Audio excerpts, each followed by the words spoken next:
പറയും. രണ്ടാമത്തെ കേസ് പ്രധാനപ്പെട്ടായിട്ട് നിങ്ങൾ ഏറ്റവും ഞാൻ ആ പരാതിക്കാരിയുടെ ഒരു ദുസ്സൂചന ഒന്നും പറയുന്നില്ല. ഞാൻ ആ കുട്ടി ഒരു അക്ഷരവും പറയാൻ ഉദ്ദേശിക്കുന്നില്ല. അതിനകത്ത് പ്രധാനപ്പെട്ട പരാതി എന്തായിരുന്നു? അത് ആദ്യമായി പരാതി ഉന്നയിക്കുന്നത് നിങ്ങളടക്കമുള്ള മാധ്യമ പ്ലാറ്റ്ഫോമുകളിലാണ്. ആ മാധ്യമ പ്ലാറ്റ്ഫോമുകളിൽ ആദ്യം പരാതി പറഞ്ഞത് ഒരു ഹോട്ടലിലേക്ക് ഞാനും ഫെന്നിയും ആ കുട്ടിയെ തട്ടിക്കൊണ്ടുപോയി ഹോട്ടലിൽ വെച്ച് ബലാത്സംഗം ചെയ്തു ക്രൂരമായി എന്നുള്ളതായിരുന്നു ആദ്യ പരാതി.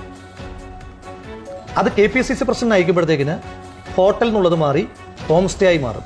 അപ്പോൾ താങ്കൾ ചോദിക്കും അതൊക്കെ ഇങ്ങനെ സാങ്കേതികത്വത്തിൽ പിടിക്കണമെന്ന്. അതിനകത്തൊരു കാര്യമുണ്ട്. എന്തുകൊണ്ടറിയോ? ഹോട്ടൽ എന്ന് പറഞ്ഞാൽ ഇന്ന ഹോട്ടലിന് പേര് പറയണം, ഇന്ന ഹോട്ടലിന് പേര് പറയണം. അപ്പോൾ കേസ് അവിടെ തീർന്നു. ആ ഹോട്ടലിൽ ഞങ്ങൾ ഒരുമിച്ച് പോയിട്ടുണ്ടോ ഇല്ലയോ എന്ന് പറയുമ്പോൾ അവിടെ കേസ് കഴിച്ചല്ലോ, അവസാനിച്ചല്ലോ. അവിടെ പോയിട്ടേ ഇല്ലെന്ന് പറയുമ്പോൾ പിന്നെ കേസ് നിലനിൽപ്പില്ലല്ലോ. അപ്പോൾ ഹോം സ്റ്റേ എന്ന് പറയുമ്പം ഹോം സ്റ്റേക്ക് പേരില്ല, ഇപ്പോഴും പേര് പറഞ്ഞിട്ടില്ല, പ്ലേസ് ഓഫ് ഒക്കറൻസ് ഇപ്പോഴും പറഞ്ഞിട്ടില്ല. എന്താണ് പരാതി? ഞാനും ഫെന്നിയും അവരെ വാഹനത്തിൽ തട്ടിക്കൊണ്ടുപോയി ഈ ഹോം സ്റ്റേയിൽ എത്തിച്ച് ബലാത്സംഗം ചെയ്തു എന്നുള്ളതാണല്ലോ പരാതി. തർക്കമില്ലല്ലോ. പീഡനവും തട്ടിക്കൊണ്ടുപോക്കും എല്ലാം നിങ്ങൾ വിട്ടേക്ക്.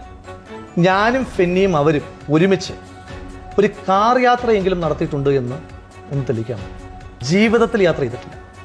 ഇനി ഫെന്നിയും വിട്ടേക്കൂ. ഞാനും അവരും കൂടെ ജീവിതത്തിൽ എപ്പോഴെങ്കിലും ഒരിക്കലെങ്കിലും ഒരു കാറിൽ യാത്ര ചെയ്തിട്ടുണ്ടെന്ന് തെളിയിക്കാം. ഒരു ഹോം സ്റ്റേയിൽ ഉണ്ടായിട്ടുണ്ടോ?